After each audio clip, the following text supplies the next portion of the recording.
I'm joined today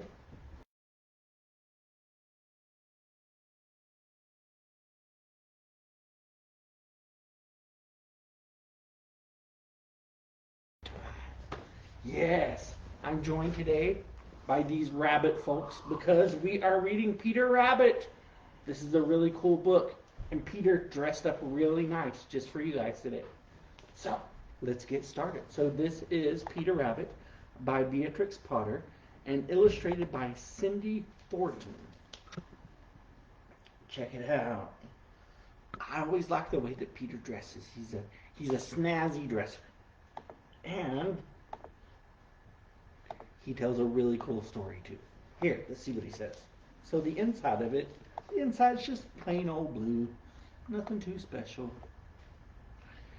And this book is very old. This book has been around for a really long time. So there's a bunch, you might even have this book at home. There's a bunch of different illustrations for it. So the version that you might have at home might not look exactly like this one, but the story's the same. This is the title page, and there's a really huge radish on it. Check it out.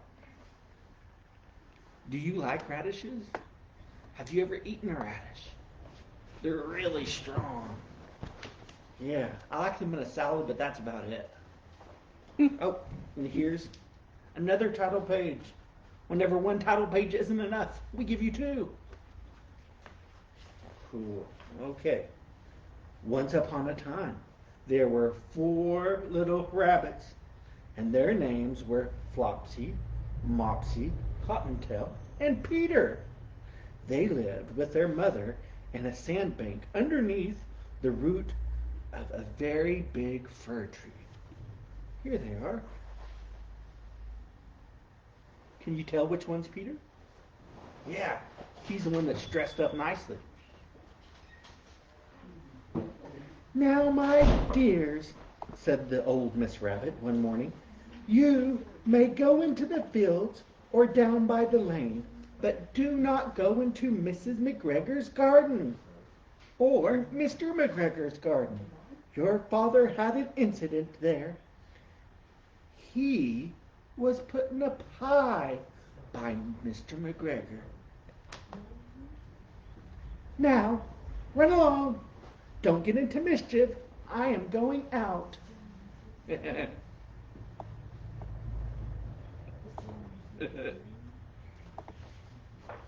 Okay. So there she goes. She's heading on her way. Then old Mrs. Rabbit took a basket and her umbrella, and she went through the wood to the baker's. She bought a loaf of brown bread and 5 currant buns. Yeah, I think a currant bun is kind of like a piece of bread that has some raisins in it. I think it's supposed to be kind of sweet. Flopsy, Mopsy, Cottontail, who were good little bunnies, went down the lane to gather blackberries. There they go. But Peter, who was very naughty, ran straight away to Mr. McGregor's garden and squeezed underneath the gate.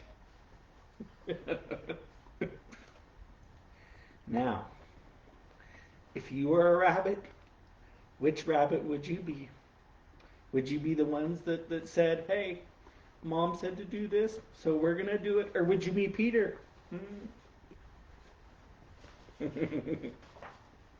First, he ate some lettuces and some French beans.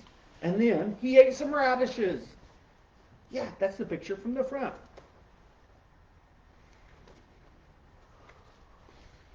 And then, feeling rather sick, he went to look for some parsley.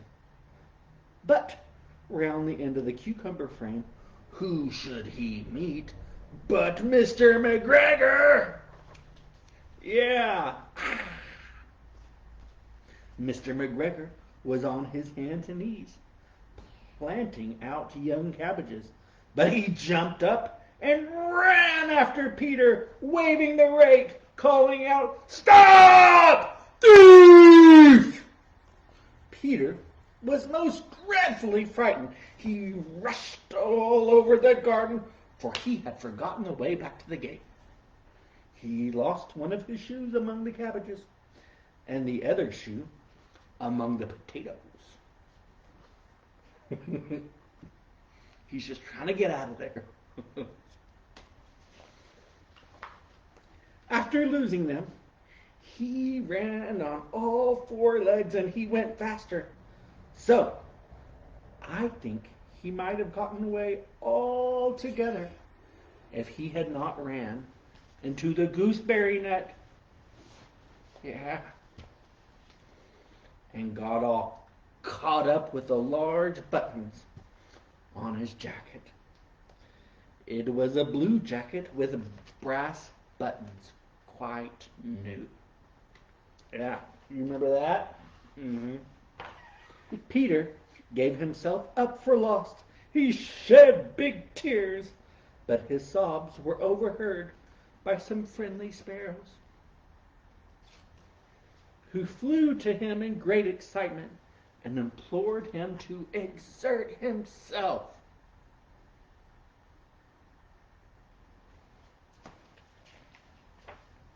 Mr. McGregor came up with a scythe, which he intended to pop upon the top of Peter.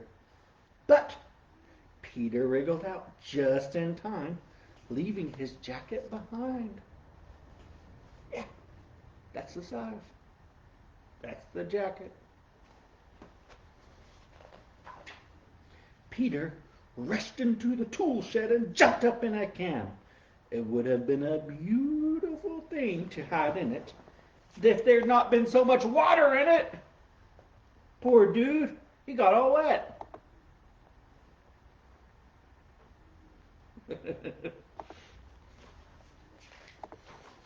Mr. McGregor was quite sure that Peter was somewhere in the tool shed, perhaps hidden underneath the flower pot. He began to turn them over carefully and looked underneath each one.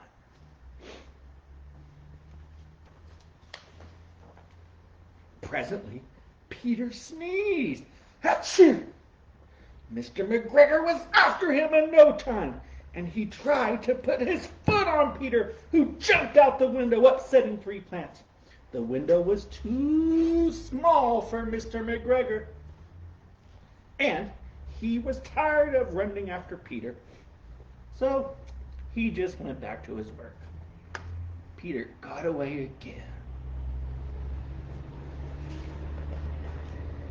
Peter sat down to rest. He was out of breath and trembling with fright. He had not the least idea which way to go. Also, he was very damp from having sat in the can. After a time, he began to wander about, going lippity-lippity, not very fast, just kind of looking around.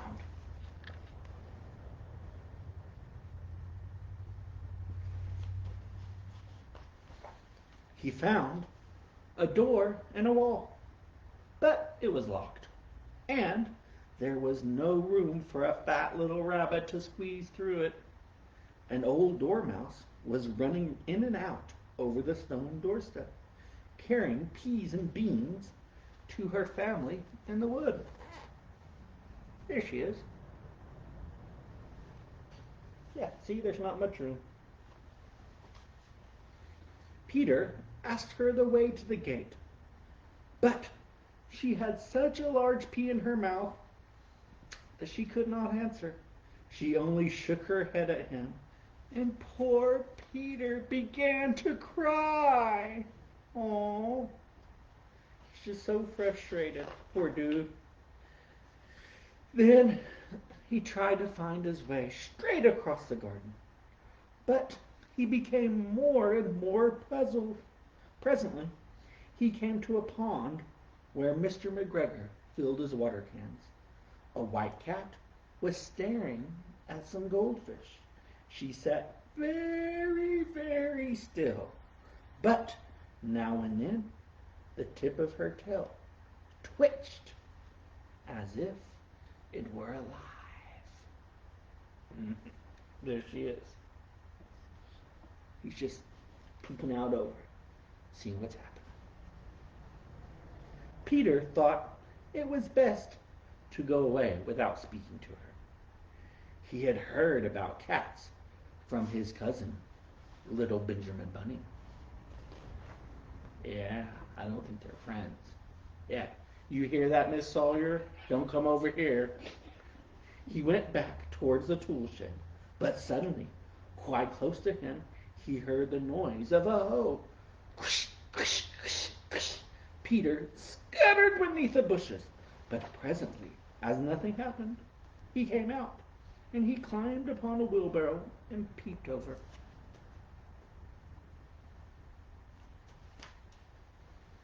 The first thing he saw was Mr. McGregor hoeing onions.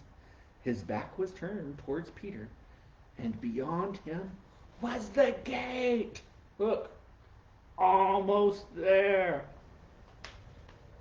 Peter got down very quietly off the wheelbarrow and started to run as fast as he could go along the straight walk behind some black currant bushes. Do you think he's going to get away? Mr. McGregor caught sight of him out of the corner, but Peter did not care.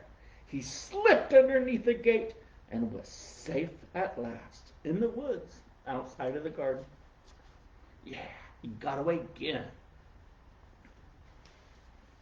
Mr. McGregor hung the little jacket and the shoes for a scarecrow to frighten away any blackbirds. Peter never stopped running or even looked back at him until he got home to the big fir tree. He was so tired that he flopped down upon the nice soft sand on the floor of the rabbit hole and shut his eyes. His mother was busy cooking. She wondered what he had done with his clothes. It was the second little jacket and pair of shoes that Peter had lost in a fortnight. Yeah, that's not very good. I'm sorry to say, Peter was not very well that evening. His mother put him to bed and made some chamomile tea, and she gave a little dose of it to Peter. There she is. See, there's the other rabbits. There's you guys. 1 tablespoonful to be taken at bedtime. But Flopsy, Mopsy, and Cottontail had bread and milk and blackberries for supper. That sounds a lot better than just some tea. Look at him. Yeah, look. He's just peeking over the table. He can hardly see. Yeah, we're talking about you. Yeah, right there. And that, boys and girls, is the end. Look, there's his jacket. Cool. I hope you liked Peter Rabbit. I liked Peter Rabbit so much that I decided I'm going to read some more. Yes, indeed do. Next time, I'm going to read the further tale of Peter Rabbit. Another Peter Rabbit story. I think you're going to like it. Let me show you first what I did. So, since we were going to have rabbits over, I decided, what do rabbits like? They like carrots. So, we did a carrot craft. This is the one that I made. This one, what I did is I just took a little piece of construction paper that was orange and I rolled it in a little cone shape. And I taped it. And then I took some pieces of green construction paper and I just cut them with scissors to where they look like the top of a carrot. Here you go. Here you go. Now you have two. And Crystal made this one. This one is a crazy-eyed carrot. Check it out. Look, it's crazy. Yes, and it has this crazy carrot hair. And this hair right here, it's just made out of little clothespins. So if you have little clothespins, you can do this. She just took a piece of construction paper and she did it in the in a big old triangular shape. And then she just took little clothespins and she painted them green. And she put some eyes on it. Check out the eyes. They're pretty cool. Cool. So thank you for joining me for story time. And please join me next time whenever I will be reading The Further Tale of Peter Rabbit together with these dudes. Cool. Thank you very much. See you later. Bye. Just keep reading. Bye. Bye-bye.